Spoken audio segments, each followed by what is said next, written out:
C'est à Montigny-le-Bretonneux, que nous avons rencontré Jean-François Nicolino et Pierre-Julien Hubert.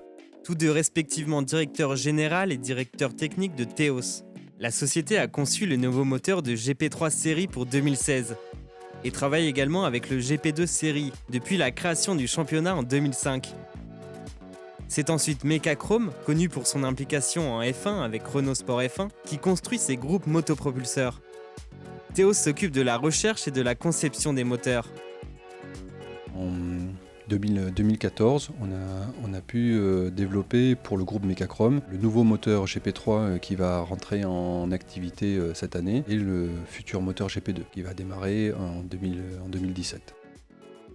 Le rôle de Théos, il est d'apporter un savoir-faire en termes d'études, de développement, pour que Mecachrome puisse développer des produits, en l'occurrence des moteurs ou des éléments de groupe motopropulseur. Et le but étant de combler la case manquante entre la recherche avancée et la production de composants. Il est qu'on est à la recherche partout d'un juste équilibre entre fournir un produit de qualité, performant, léger, bien adapté à une utilisation de sport automobile, restant d'un coût d'exploitation réaliste par rapport à la série dans laquelle il est utilisé.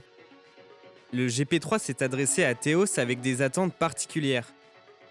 GP3 voulait une motorisation qui soit adaptée à la voiture, qui soit un vrai moteur de compétition, qui soit entièrement porteur, qui soit suffisamment léger pour permettre de faire une voiture performante, simple à exploiter par les teams, qui soit fiable et qui présente très peu de disparité de performance entre les voitures.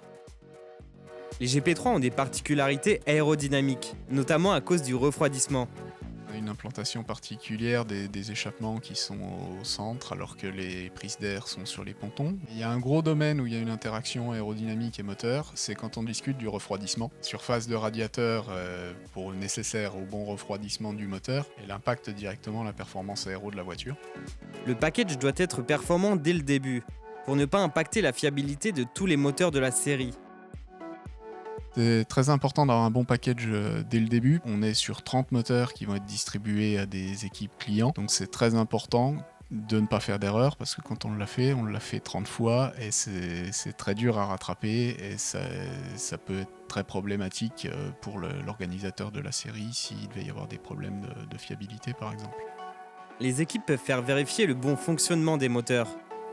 Ils ont le droit tout simplement de demander à ce qu'il soit contrôlé chez Mecachrome et là il est contrôlé sous la supervision de la FIA pour s'assurer qu'il est toujours dans les standards de performance. Le team qui ne serait pas satisfait de la performance de son moteur est tout à fait en droit de le faire vérifier.